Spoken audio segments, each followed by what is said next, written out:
Assalamualaikum warahmatullahi wabarakatuh. Salam dan bahagia. Terima kasih Bapak dan Ibu berkenan menyaksikan video ini. Video ini berisi tentang koneksi antar materi modul 3.2 Pemimpin dalam Pengelolaan Sumber Daya oleh Nur Aini, Guru SMA Negeri 1 Cipari, CGP Kabupaten Cilacap, Provinsi Jawa Tengah. Bapak dan Ibu yang saya hormati, sekolah dengan performa yang baik adalah sekolah yang berani memberikan jaminan kualitas kepada siapapun yang menjadi bagian dari sekolah tersebut. Peningkatan performa sekolah tidak ditentukan dari satu atau sebagian unsur saja, misalnya unsur fasilitas saja, program saja, atau sumber daya manusianya saja.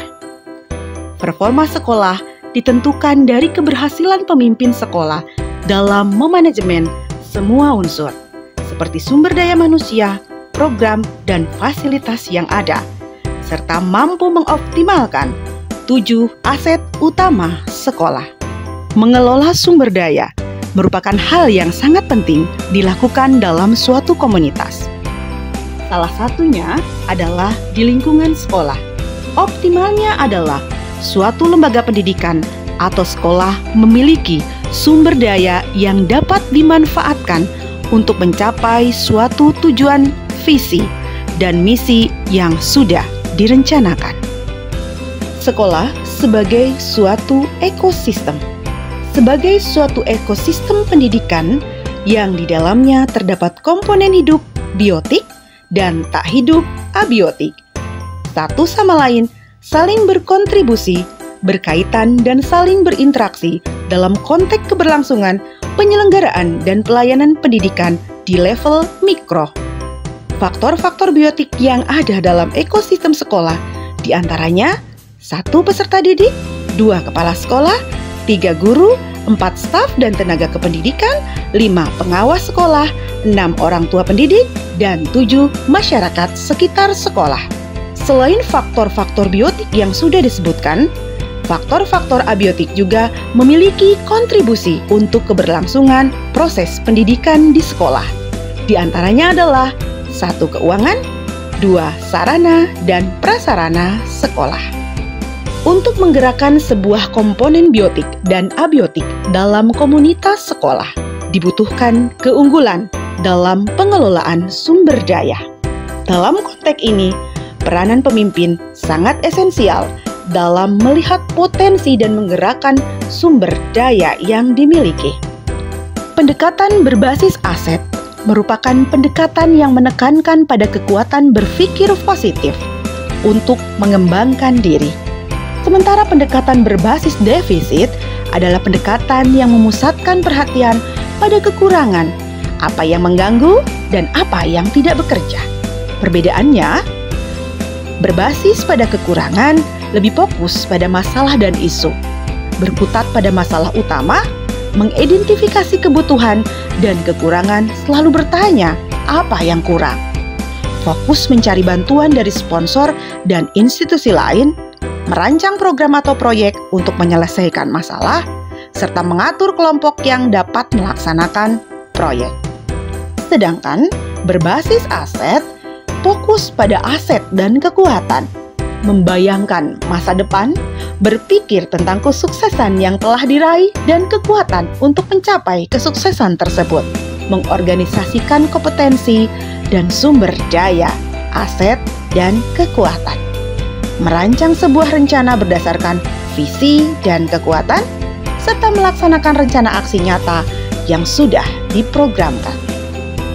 Dalam aset building and community development, ada 7 aset utama atau dalam buku ini disebut sebagai modal utama, yaitu modal agama dan budaya, modal manusia atau sumber daya manusia, modal sosial, modal fisik seperti bangunan dan infrastruktur, modal alam atau lingkungan seperti potensi lingkungan, tanah, dan kondisi alam, serta modal finansial seperti keuangan, dan modal politik, keterlibatan sosial, dan kerjasama dengan luar. Kesimpulan, pemimpin pembelajaran dalam pengelolaan sumber daya adalah pemimpin yang mampu mengenali, menggali, menganalisis, dan memetakan potensi sumber daya atau 7 aset utama daerah atau sekolahnya dengan menggunakan pendekatan berbasis aset, asset-based thinking, yang ada kemudian memanfaatkan atau memberdayakan secara optimal sesuai kodrat alam dan kodrat zaman. Hubungan materi ini dengan materi-materi pada modul guru penggerak. Modul 1.1 tentang filosofi Ki Hajar Dewantara. Seorang pemimpin pembelajaran menekankan potensi atau kekuatan yang dimiliki oleh murid sebagai sumber daya modal manusia, kemudian menuntun potensi tersebut agar tumbuh dan berkembang sesuai kodrat alam dan kodrat zaman. Modul 1.2, nilai dan peran guru penggerak. Pemetaan aset atau kekuatan berbasis nilai dan peran guru penggerak seperti kolaboratif, reflektif, inovatif, mandiri sehingga mampu mengoptimalkan potensi setiap sumber daya untuk menghasilkan pembelajaran yang berpihak pada murid sesuai profil pelajar Pancasila. Modul 1.3, visi calon guru penggerak. Pemetaan 7 aset utama sekolah dapat dilakukan dengan penerapan inquiry apresiatif Bagja, membawa perubahan dengan penuh rasa bahagia. Pendekatan Bagja juga berorientasi pada kekuatan dan potensi yang dimiliki oleh sumber daya. Bagja membuat arah pemetaan aset menjadi terstruktur dan berpihak pada murid. Modul 1.4, budaya positif sekolah. Pemetaan aset sekolah dengan pendekatan berbasis aset adalah pola pikir positif yang berfokus pada kekuatan setiap sumber daya sehingga kita fokus pada kekuatan atau potensi positif guna tercipta budaya positif di sekolah. Modul 2.1, pembelajaran berdiferensiasi.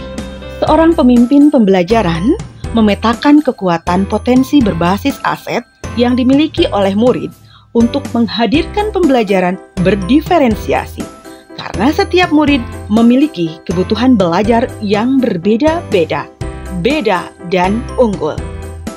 Modul 2.2, kompetensi sosial emosional. Pemetaan aset kekuatan di sekolah dengan pendekatan berbasis aset dapat pula dilakukan dengan pengembangan kompetensi sosial emosional, seperti kesadaran diri, pengelolaan diri, empati, dan lain-lain, sehingga dapat menciptakan well-being murid. Modul 2.3, coaching. Pemetaan aset kekuatan di sekolah dengan pendekatan berbasis aset dapat dilakukan dengan praktik coaching. Coach dapat mengarahkan coach untuk mampu memaksimalkan potensi, kekuatan, aset yang ada dalam dirinya ataupun lingkungannya untuk dapat memecahkan permasalahan sendiri atau mencapai tujuan yang diharapkan, sehingga dapat menghasilkan pembelajaran yang berpihak pada murid. Hubungan modul 3.1 dan modul 3.2. Hubungannya saling terkait antara modul 3.1 dan 3.2. Pemimpin pembelajaran dalam mengambil keputusan harus memerhatikan sumber daya yang ada. Seorang pemimpin harus mampu menggali kekuatan dan memilih alternatif yang paling efektif dan efisien, mampu menyusun skenario kegiatan peningkatan mutu satuan pendidikan secara logis, rasional, sistematis, melalui tahapan perencanaan, pelaksanaan, evaluasi, dan pelaporan yang mencerminkan 4M, memengaruhi, menggerakkan, mengembangkan, dan memberdayakan sebagai karakter seorang pemimpin, yang semuanya bertujuan agar pendidikan dapat berpusat pada murid. Hubungannya pengelolaan sumber daya yang tepat akan membantu proses pembelajaran murid menjadi lebih berkualitas. 1. Pengelolaan sumber daya yang tepat akan memaksimalkan peran dan fungsi dari setiap sumber daya sehingga mendukung proses pembelajaran murid lebih bervariasi dan berdiferensiasi. 2. Pengelolaan sumber daya yang tepat dengan asset-based thinking bersifat berkelanjutan sehingga dapat memberikan perubahan bagi proses pembelajaran menjadi lebih berkualitas. 3. Pengelolaan sumber daya dengan pendekatan berbasis aset berfokus pada kekuatan atau potensi murid sehingga murid dapat merespon secara kreatif. 4. Pengelolaan sumber daya yang tepat mampu mengorganisasikan kompetensi dan sumber daya sehingga proses pembelajaran menjadi lebih terarah. Hubungan antara sebelum dan sesudah mengikuti pelatihan modul 3.2. Sebelum mempelajari modul ini, mindset kerap kali berfokus pada masalah, kekurangan, dan defisit. Lebih sering bertanya apa yang kurang, fokus mencari bantuan atau pertolongan dari pihak lain, serta membuat proyek atau program untuk memecahkan masalah atau kekurangan, dan berjalan sendiri-sendiri dalam pemetaan aset. Setelah mempelajari modul ini dengan pendekatan ABCD atau pendekatan berbasis aset, setiap orang, khususnya guru, didorong untuk memulai proses perubahan dengan menggunakan aset mereka sendiri, mengidentifikasi kekuatan yang dimiliki sekolah. Mindset saya, mindset berfokus pada kekuatan atau aset. Mengubah redaksi pertanyaan, misalnya, apa yang sudah berhasil? Bagaimana strategi agar lebih berhasil? Apa yang kita miliki? Saya sebagai guru penggerak harus mampu belajar untuk menggali dan mengoptimalkan energi masa lampau, daya tarik masa depan, dan persuasi masa kini. Berfokus pada kekuatan aset yang ada, kemudian mengorganisasi sumber daya. Membuat rencana program berdasarkan visi, misi, dan kekuatan sekolah. Berkolaborasi dengan berbagai pemangku kepentingan. Konsultasi dan koordinasi dengan kepala sekolah, koordinator tata usaha, serta berdiskusi dengan rekan sejawat. Mempelajari kembali tugas pokok dan fungsi sebagai guru agar dapat menggali potensi yang maksimal dari diri sendiri. Mengikuti pelatihan mengenai cara peningkatan kekuatan sekolah dan diaplikasikan di lingkungan sekolah.